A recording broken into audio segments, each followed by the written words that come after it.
Ketemu lagi di Twist. Ini Twist, ini akuntansi.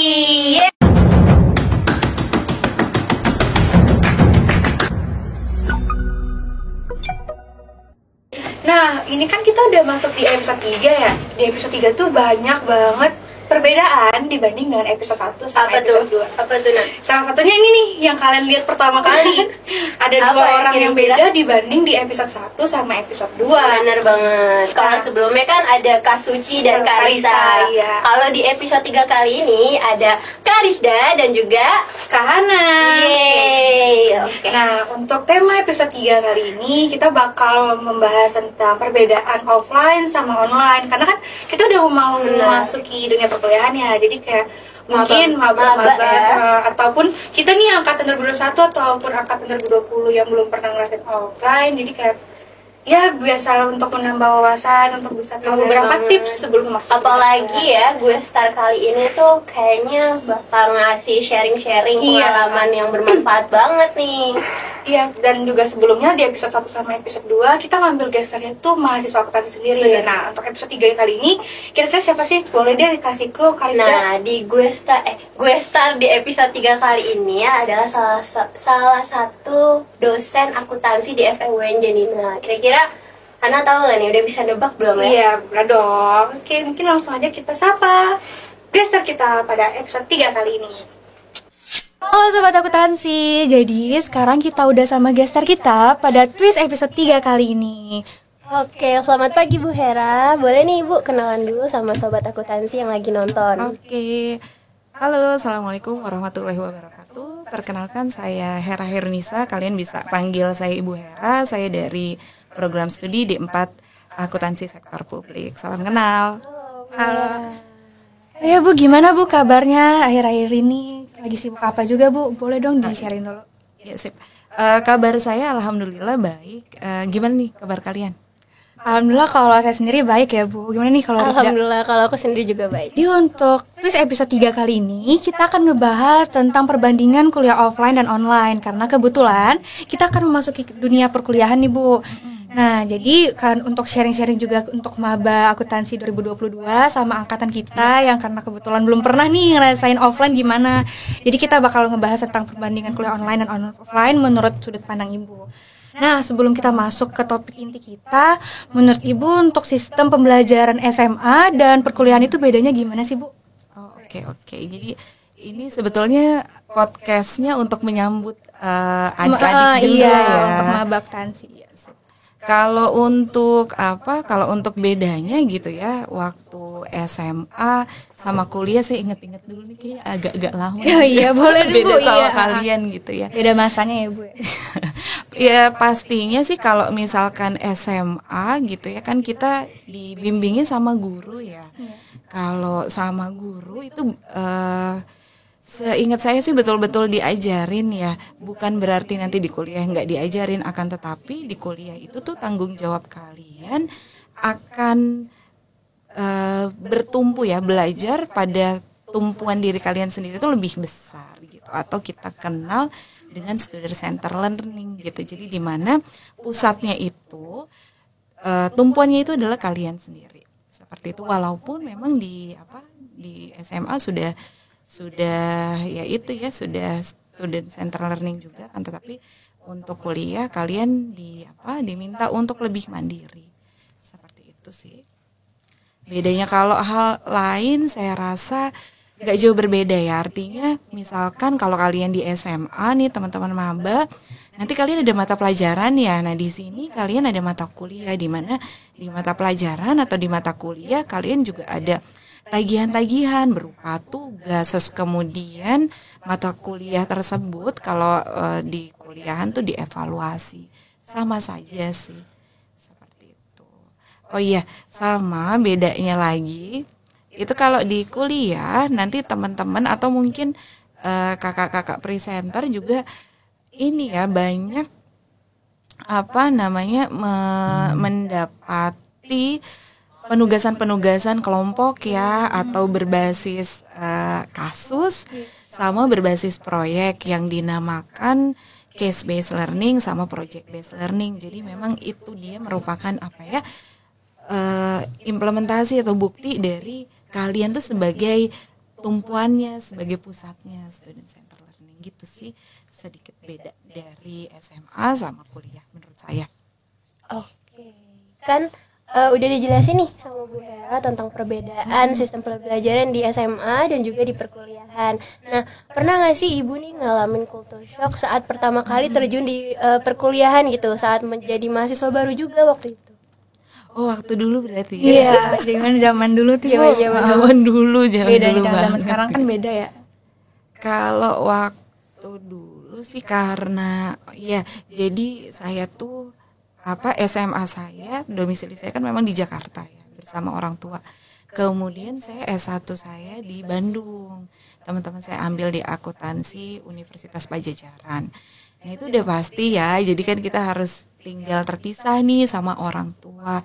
Saya juga kasih motivasi juga nih ya, kita kasih semangat juga nih buat adik-adik atau buat teman-teman semua ya yang mungkin sekarang ngekos ya kan, memilih untuk ngekos karena kabarnya gitu ya, kita akan akan kombinasi kan antara offline dan juga online. Nah, maka teman-teman yang pertama tuh udah pasti harus mandiri itu yang pertama. Terus kemudian apalagi ya, culture shocknya mungkin itu ya, pertama-tama jauh dari orang tua. Nah, akan tetapi mungkin sekarang jauh lebih mudah ya, zamannya kalian tuh zaman sekarang nih ya, udah ada video call gitu kan, terus Teknologi lebih maju ya. ya. Kalau zaman saya kayaknya masih SMS. Tapi nggak jadi masalah sih, artinya nanti lama-lama itu kalian tuh ya akan terbentuk sendiri gitu, kemandirian kalian seperti itu sih menurut saya. Jadi kita kali ini udah ada 2 pembahasan ya Bu. Yang pertama itu perbedaan sistem SMA sama perkuliahan, sama gimana culture shock Ibu pas dari SMA ke dunia perkuliahan. Nah, karena episode 3 kali ini membahas tentang perbedaan kuliah offline dan online, mungkin kita masuk aja ke topik inti kita ya Bu. Mungkin menurut Ibu kan pernah ngajar offline, pernah ngajar online nih. Jadi kan menurut Ibu tuh kayak perbedaannya apa sih pas ngajar offline sama online gitu? Saya boleh tanya, kalau kalian angkatan berapa? Oh, kalau kita berdua angkatan 2021. 2021 berarti dari awal tuh udah online ya? Iya, betul. Tahun ini masih online terus. Pas PKKMB, pas Iya, periode ospek online juga ya. online. Udah online, Bu. Seperti itu. Kalau dari saya bedanya tadi ya, Iya. bedanya antara kuliah online dan juga offline ya. Ini dari sudut pandang saya ya, mungkin nanti kita bisa dengerin biar biar berimbang gitu ya dari mahasiswa. Kalau dari sisi dosen, yang pertama karena saya di program studi akuntansi ya kan, kalian juga akuntansi. Mata kuliah inti kita kan akuntansi nih teman-teman. Kalau akuntansi itu kan di sosial tuh kita kayaknya trademarknya itu sulit gitu. Akuntansi itu trademarknya dengan hitung-hitungan gitu kan. Memang banyak bermain angka. Ya memang banyak teknis di akuntansi. Nah, itu dulu yang pertama yang harus kita pahami gitu, sehingga ya awalnya tatap muka atau offline, di mana dosen kami gitu ya memfasilitasi kalian nih, misalkan untuk gimana mengerjakan soal penjurnalan, menyusun laporan keuangan secara langsung kasus per kasus. Misalkan pertama dosen menerangkan nih di papan tulis dan atau pakai media lainnya, terus langsung berinteraksi. Nah, seperti itu sama tapi kita bawanya nggak tatap muka, jadi tatap maya. Tapi dosen ini ya mau tidak mau ya harus tetap sama gitu, mencapai tujuan pembelajaran atau capaian pembelajaran yang sama gitu. Jadi itu tetap harus terdeliver. Nah, itu yang agak menantangnya ya. Kalau dari sisi pengajar seperti itu. Jadi mengajarkan sesuatu hal yang teknis tapi kita nggak tatap muka, apalagi teman-teman mungkin nanti bisa berkomentar juga secara teknis nih. Kalau misalkan kuliah online itu kan kita sangat butuh dukungan seperti teknologi kan, dimana tuh kalau udah sinyal udah susah gitu kan, ibaratnya kita lagi enak nih ngedengerin dosen pas pada saat ngejelasin pembuatan laporan laba rugi, tapi di tengah-tengah itu membutuhkan waktu 10 menit dan itu kan ibaratnya kita live ya, kecuali ya nanti ada recording itu beda soal gitu. Kalian harus nge-switch perhatian kalian lagi gara-gara sinyal yang sulit lagi, harus konsentrasi ulang. Nah, menurut saya kan tantangan buat mahasiswa seperti itu. Begitupun juga dosen gitu. Kalau misalkan ada kendala-kendala, ya mau tidak mau harus cepat diatasi. Ya kadang-kadang kita tidak hanya satu itu ya, satu alat, satu device. Kayaknya ada handphone, terus kemudian ada laptop juga. Karena dari sisi dosen sendiri memang ya mau tidak mau tetap kita harus mempertahankan kualitas pengajaran kan, mau gimana pun itu ada tantangan ya, kita sebut itu bukan sebagai halangan gitu ya, mungkin lebih ke tantangan sih menurut saya itu. Terus kemudian bedanya gini ya teman-teman, kalau kita tuh interaksi nih secara langsung. Kalau sama secara tidak langsung, walaupun sama-sama live nih, tapi kan tatap muka kayak gini sama live yang di layar gitu ya, di video call tuh kan beda ya. Chemistry-nya, nah begitu pun dengan suasana kelas gitu. Karena suasana kelas pun itu kan adalah satu komunikasi gitu yang dibangun dari dosennya juga, mahasiswanya juga untuk ya supaya itu tujuan atau capaian pembelajarannya itu kan tercapai. Nah ini ya jadi tantangan juga buat saya gitu. Terkadang kita nih nggak tahu nih muka-muka kalian di layar tuh, kayaknya meyakinkan. Apakah kalau ditanya nih udah paham belum? Udah, semuanya paham ya. Semuanya paham ya. Pokoknya baik bu, dulu gitu ya. Sementara si ibu ini bingung, ini beneran baik apa enggak ya? Seperti itu sih. Jadi memang chemistry itu atau hubungan di kelas itu memang menjadi satu tantangan juga pada saat kita online seperti itu. Terus kemudian apalagi interaksi sama ini ya, karakter ya. Suatu karakter menurut saya dari sisi saya sebagai dosen, karakter kalian tuh juga menjadi satu tantangan gak sih? Maksudnya sikap kalian terhadap dosen seperti itu. Kadang kita kelas jam 10, tapi kalau kita di offline mungkin jam 10 kurang 10 tuh kita kayaknya harus sudah ada di tempat ya, pokoknya kita harus standby kan. Tetapi karena mungkin mindsetnya ya udahlah ya, kita mungkin lebih mudah tinggal on kan handphone atau laptop, ya udah 10 kurang 2 menit gitu. Jadi kita mungkin mahasiswa beberapa mahasiswa mungkin ya seperti itu, ada yang seperti itu mungkin ya teman kalian atau siapapun gitu ya, ada yang seperti itu. Jadi sikap sih menurut saya lebih ke sikap ada seperti itu gitu. Kalau itu dari saya gitu ya sebagai dosen, atau mungkin kalian juga bisa sharing gitu sebagai sudut pandang mahasiswa ya Bu. Mahasiswa gimana sih? Boleh dari saya dulu ya. Kalau menurut saya sendiri Bu, kan kita kebetulan angkatan 2021 itu kejebak online-nya mulai dari kelas 2 SMA ya Bu. Jadi dari kelas 2 SMA itu kita udah merasakan online. Jadi sampai tamat pun kita masuk ke perkuliahan pun itu udah online kan Bu. Jadi kayak kultur shocknya kerasa banget, kayak seperti perbedaan sistem SMA sama perkuliahan yang Ibu jelaskan. Kayak istilahnya kematangan diri kita itu belum dapat, karena kematangan itu biasanya didapatkan di kelas 3 SMA. Sedangkan di 3 SMA pun kita udah ngerasainnya online. Jadi pas masuk ke dunia perkuliahan tuh kayak, kok kayak gini ya, kok kuliah benar-benar dibebasin. Kalau kita nggak gerak, kalau kita nggak ada kemauan buat bergerak pun, ya udah kita bukan apa-apa di perkuliahan itu. Kita nggak tahu ada kuliah apa, mata kuliah apa, bahkan mata kuliah pun kita ngisi KRS pun kita harus ngisi sendiri. Sedangkan kalau SMA kan kayak, ini nih mata pelajarannya ya? Ini loh gitu. Kalau masih disediain lah. Masih disediain mata pelajarannya langsung. Terus mungkin juga kalau perbedaan online sama offline-nya sendiri kayak yang Ibu jelasin tentang chemistry ya Bu, kayak kita kan belum pernah nih kenal sama teman sekelas itu siapa. Kebetulan juga saya ngerantau juga nih Bu, jadi kan online nih, jadi kayak teman saya di sini, tapi kayak dia secara personal in person gimana ya gitu. Jadi kayak nggak tahu, chemistry-nya nggak dapet, dan kayak semangat untuk perkuliahan tiap kelasnya pun kurang dapet karena yang kita tatap cuma layar. Terus misal juga kalau ada kelas, misalnya kelas yang 3 SKS nih Bu, terus full offline, full Zoom gitu. Itu kan kita benar-benar natap layar laptop tuh benar-benar full 3 SKS.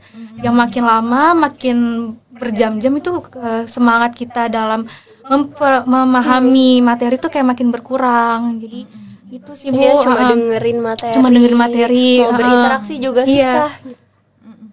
Terus kayak juga kadang misal dosennya nanya nih udah paham belum?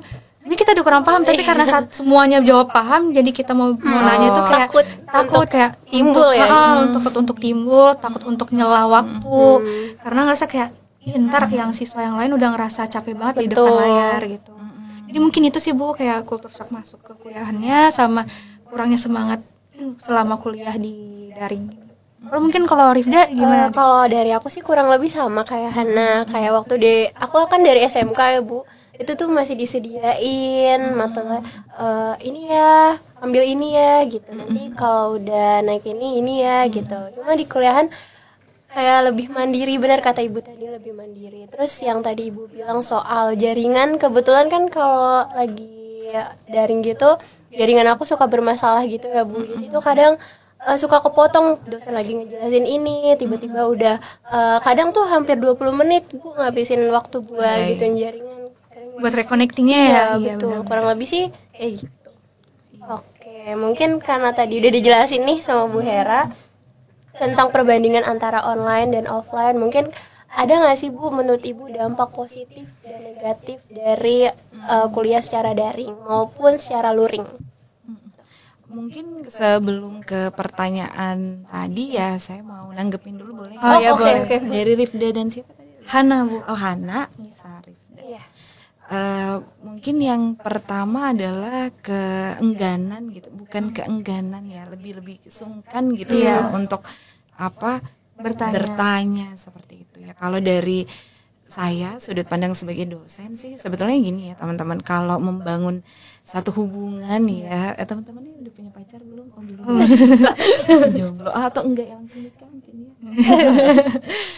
Maksudnya kita kan membangun hubungan itu kan ya namanya hubungan gitu ya, nggak satu arah gitu. Maksudnya Komunikasi dua arah. Sementara teman-teman tuh merasa takut kayaknya apa sih ya, takut temennya mungkin kalau kita nanya takutnya tadi kan temennya kita ngelama-lamain waktu ataupun nanti mungkin ada perasaan kalau kita nanya nanti kata dosennya misalkan seperti itu. Nah mungkin mulai dari itu diminimalisasi dulu kali ya hal-hal kayak gitu, karena lebih baik teman-teman daripada nantinya makin nggak ngerti atau sebenarnya tuh perasaan teman-teman yang lain juga sama gitu ya teman-teman. Maksudnya gini kan teman-teman merasa saya mau nanya tapi takut nggak enak yang lain, sementara teman yang B juga sama, saya juga pengen nanya nih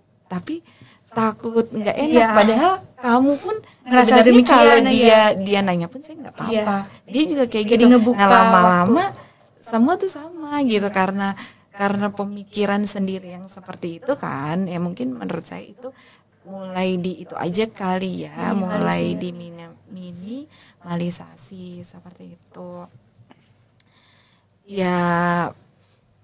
Karena mau gimana lagi kan, maksudnya kita harus, teman-teman ini nanti harus harus lulus kan. Tujuan teman-teman kan lulus, mau nggak mau nanti setiap mata kuliah gitu ya teman-teman lakukan seoptimal mungkin deh. Kita memang ya udah bukan hal yang asing lagi ya, banyak deh tantangan kuliah online. Cuma ya mau nggak mau sih dari teman-teman sendiri untuk mulai kayaknya harus berubah nih sikapnya seperti itu. Atau menurut saya biar mungkin nggak boring ya teman-teman dan lain-lain, mungkin teman-teman di luar perkuliahan suka punya ini nggak sih kayak temen kayak Teman belajar belajar, kelompok, iya. misalnya seperti itu. Atau yang teman-teman yang lebih menangkap ya lebih cepat, saya percaya semua tuh pasti pinter-pinter ya, cuma kadang ada yang mungkin menangkapnya lebih cepat, ada yang enggak karena satu dan lain hal. Itu ada yang semacam tutor teman sebaya, yang teman A ngajarin misalkan B dan C di kelompok-kelompok kecil, mungkin itu menjadi hal yang sedikit-sedikit chemistry-nya teman-teman tuh terbangun karena dari satu teman ke teman lain nanti menjadikan kelasnya kompak. Kalau kelasnya kompak nanti akan beda kok pada saat di Zoom gimana teman-teman berinteraksi sama dosen. Seperti itu intinya, pokoknya teman-teman jalanin aja, menurut saya sih gitu ya, jalanin aja, di-enjoy, dinikmatin aja kali ya, nanti juga fase-fase kayak gini ya terlalui gitu ya. Kita tidak boleh malu untuk berinteraksi ya Bu ya, harus saling bertanya juga. Iya mungkin karena emang awalnya nggak tatap muka ya, jadi betul. Iya malu gitu. Belum tahu mereka secara personal gitu. Iya betul. Tuh, jadi sobat akuntansi, sesuai yang dibilang Bu Hera tadi, kita walaupun misalnya nanti perkuliahannya secara daring, jangan malu buat bertanya. Kalau nggak usah takut ngerasa bersalah juga sama teman yang lain. Jadi kayak untuk membangun chemistry secara daring pun, kita kayak kan kita nggak semuanya pinter di semua bidang ya. Jadi mungkin bisa dibuat kelompok belajar. Iya, misalnya nih Rifda, dia pinternya di mata kuliah A, dia ngajarin aku yang kurang nih di mata kuliah A, sedangkan Rifda kurang di mata kuliah B, dia diajarin sama aku yang akunya jago di mata kuliah B. Jadi itu tuh saran untuk membangun chemistry di perkuliahan selama daring. Oke. Mungkin bisa langsung masuk ke pertanyaan yang tadi Bu. Dampak positif dan negatif dari perkuliahan secara daring maupun secara luring. Mungkin itu kesimpulan dari ya itu ya, perbedaan daring dan luring tadi ya. Mungkin kesimpulan saya mungkin nggak jawab dampak negatifnya ya, mungkin lebih ke kesimpulan dari keadaan ini aja kali ya maksudnya. Yang pertama nih teman-teman, atau tips juga kali ya, mungkin tips juga buat teman-teman baik yang mahasiswa baru maupun mahasiswa yang lumayan baru, mahasiswa lama. Nah, yang pertama adalah kalau teman-teman kuliah daring, itu di pertemuan pertama itu kan biasanya ada diskusi ya terkait dengan rencana pembelajaran semester RPS, terus kemudian ada juga kontrak perkuliahan. Nah, di situ dikelirkan aja tuh gitu gimana sih tata tertibnya, aturan-aturan di kelas tersebut, terus kemudian bagaimana penugasan-penugasan. Nah, itu disamain persepsinya aja sama dosen.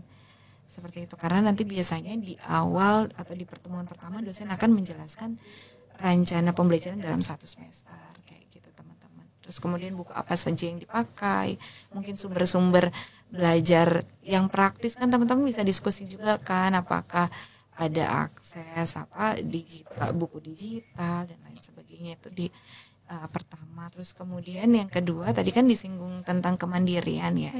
Nah, ini ya memang dituntut ya, mahasiswa sangat dituntut mandiri. Tapi walaupun mengisi KRS-nya mandiri gitu ya, tapi kan pasti pada saat PKKMB teman-teman sudah diberikan oleh koordinator program studi itu terkait rincian sebaran mata kuliah ya dalam semester itu sudah ada, tinggal diisikan. Nah, makanya tadi saya tekankan mungkin chemistry teman-teman nih satu sama lain itu harus lebih erat gitu. Jadi ya kita jangan sendiri-sendiri gitu, sama-sama, apalagi kalau dari awal nih udah ada kayak komitmen kita lulus tepat waktu bareng-bareng yuk, itu kan jadi semangat ke diri teman-teman masing-masing kan. Terus kemudian untuk tips lagi ya, tips yang lain dari saya mungkin ini ya lebih persiapan ya, lebih ada persiapan ketika sebelum kelas teman-teman udah siap tuh sama device-nya, ataupun teman-teman juga membeli, walaupun tidak diwajibkan, misalkan ada dosen yang tidak mewajibkan tapi teman-teman ingin nih punya hard copy ataupun buku digital yang teman-teman buka di laptop dan lain sebagainya, itu harus disiapkan. Terus kemudian teman-teman akuntansi ini kan banyak menghitung ya, banyak menghitung, misalkan pakai kalkulator gitu, teman-teman siapkan alat tulis. Sebenarnya kayak biasa aja sih teman-teman, hanya saja teman-teman pada saat online itu berjauhan gitu. Kemudian tadi udah ya patuhi tata tertib. Terus kemudian sebetulnya gini ya teman-teman, ada mungkin ya sama aja ya, offline online dengan offline tuh hampir sama gitu kan, hanya tempatnya aja tadi beda kan. Kalau misalkan teman-teman mungkin ada yang mau ke toilet nih misalkan, atau ada yang ngantuk gitu ya, merasa ngantuk tuh kan sebetulnya feel free aja gitu untuk bilang ke dosen, minta izin gitu ya untuk ke kamar mandi misalkan, atau meminta izin untuk bertanya dan lain sebagainya. Jadi mungkin dari saya sih tipsnya teman-teman juga selalu mengedepankan sopan santun ya, seperti itu, baik ke dosen maupun interaksi sesama teman. Dari saya itu aja sih. Oke, mungkin ini juga Bu, kalau kan kita mau masuk ke perkuliahan, terus kayak Iya, ada iya, kabar-kabar burung bakal hybrid nih. Terus kira-kira tips untuk angkatan-angkatan yang belum pernah ngerasain offline, terus untuk maba juga, kira-kira apa sih yang harus dipersiapin untuk memasuki dunia offline? Kayak di kampus tuh harus gini, dan dosen tuh harus gini, kalau ketemu tuh harus gini, tuh mungkin ada tips dari Ibu. Iya. Kalau apa namanya, yang pasti kalau teman-teman nanti offline ya, itu kan yang pertama itu yang akan kelihatan nih sama orang lain itu kan adalah ya penampilan teman-teman terlebih dahulu. Nah, berarti yang pertama kali harus dipersiapkan adalah apakah pakaian saya ini udah pas belum sih buat ke kampus. Saya bisa nggak sih pakai daster ke kampus misalkan buat anak-anak kos yang cewek, atau saya bisa nggak sih pakai sepatu slop yang depannya tuh kelihatan jari-jari saya tuh melambai-lambai misalkan, boleh kayak gitu nggak sih, atau harus yang tertutup. Nah itu pasti nanti akan ada tata tertib pada saat teman-teman maba khususnya PKKMB kayak gitu kan, ada tata tertib yang harus dipatuhi terkait dengan itu ya, penampilan kalian ya, look kalian. Terus itu yang pertama ya. Kemudian yang kedua tuh pasti terkait jadwal ya teman-teman ya, dipastikan lagi jadwalnya. Apakah misalkan perkuliahan kalian apa mata kuliahnya akuntansi keuangan menengah? Iya. Iya betul ya. Misalkan akuntansi keuangan menengah jadwalnya di mana sih gitu yang harus dipersiapkan. Dan mungkin nggak tahu ya, gedung M di mana sih, kayak gitu. Gedung RA Kartini di mana sih? Nah itu survei dulu gitu, mungkin ada kakak kelas yang tahu di sebelah sini loh, misalkan di dekat lapangan, di dekat Plaza UNJ gitu.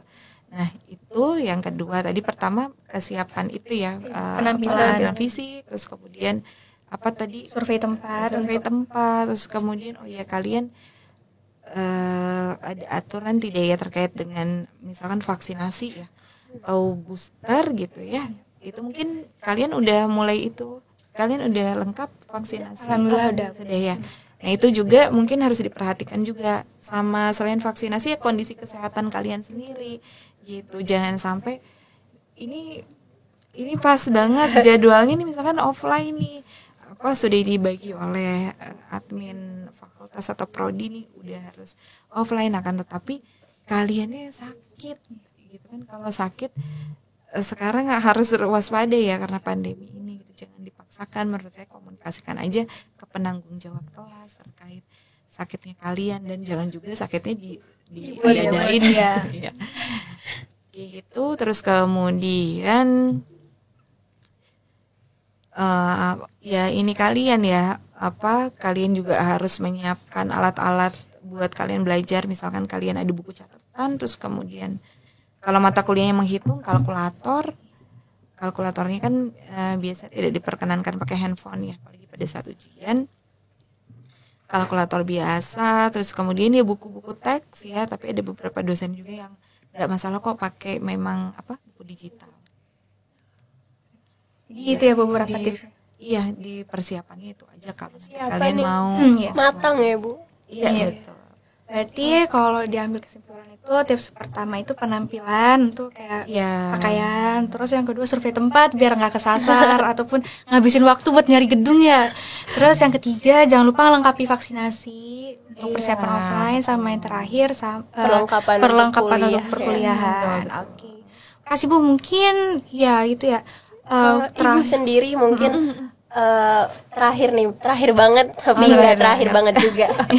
Nah, ibu sendiri nih berarti lebih memilih untuk kuliah secara luring atau daring nih Bu? Kalau dari ibu sendiri? Oke. Kalau pertanyaan itu mungkin memilih daring atau luring gitu ya. Kalau di keadaan sekarang itu saya sih jawabannya normatif ya, artinya ya dikembalikan lagi sih dengan keadaan kita saat ini kan, maksudnya yang kondisi gedung-gedung juga sedang dalam pembangunan gitu ya. Ya saya rasa dengan kebijakan untuk satu mata kuliah dipadu-padankan antara online dan offline, itu menurut saya udah sangat baik gitu. Dan ada berita mudah-mudahan terrealisasi ya, beberapa pertemuan itu diminta untuk luring.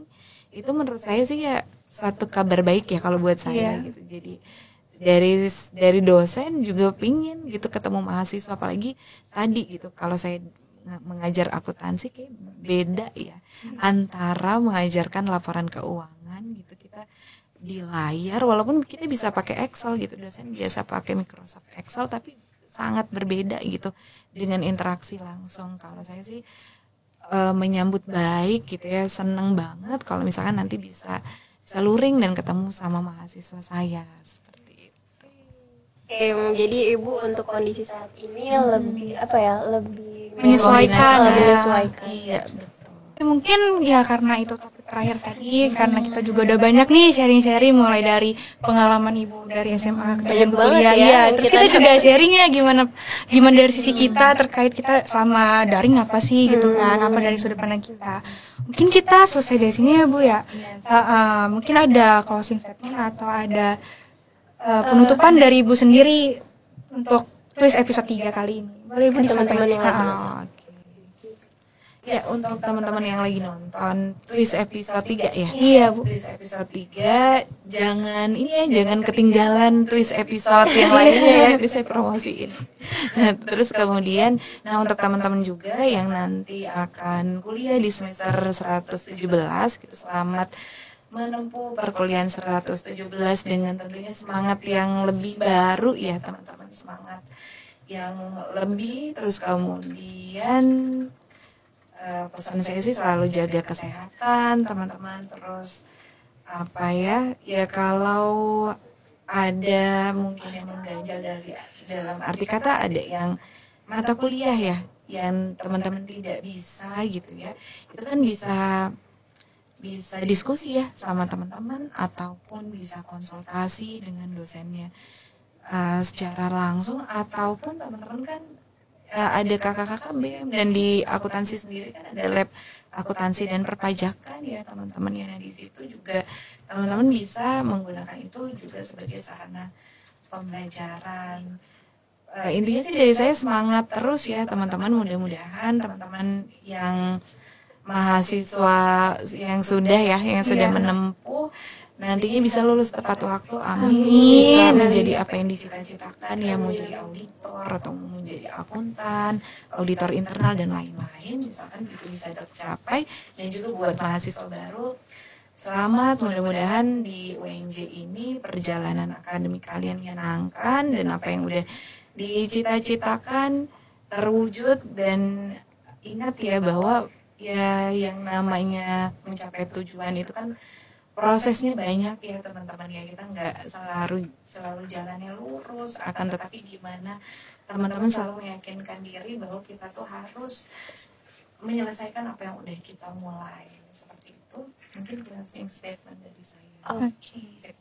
Karena tadi udah dikasih closing statement nih sama Bu Hera, dari kita selaku presenter mau ngucapin terima kasih banyak nih sama Bu Hera yang udah nyempetin waktunya buat jadi narasumber di tulis episode 3 ini. semoga teman-teman yang nonton Twist episode 3 ini makin semangat nih buat memulai kuliah di semester baru. Terima kasih juga buat para penonton yang udah setia banget nontonin episode 3 Twist pada kali ini. Semoga nggak bosan ya, dan juga semoga kita semua tetap semangat untuk menjalani perkuliahan kita selanjutnya. Oke, karena ini udah terakhir banget. Iya, ini udah terakhir banget nih. Terakhir itu berapa kali ya? Iya, udah terakhir banget nih. Oke, mungkin jangan lupa untuk di like, Komen. dan subscribe. Dan jangan lupa nonton Twist di episode selanjutnya. Oke, mungkin ini Bu, Twist sendiri ada kayak jargon khusus ya. Jadi ini Twist, ini akuntansi. Jadi kalau kita bilang Twist episode 3, Iya. ini Twist, ini akuntansi. Oke, Gitu. boleh Rifda mimpin, kita bareng ya bertiga. Oke, mulai ya. 1, 2, 3. Twist episode 3. Ini Twist, ini akuntansi. Yeay, Sampai ketemu. bye-bye. Sampai ketemu di episode berikutnya.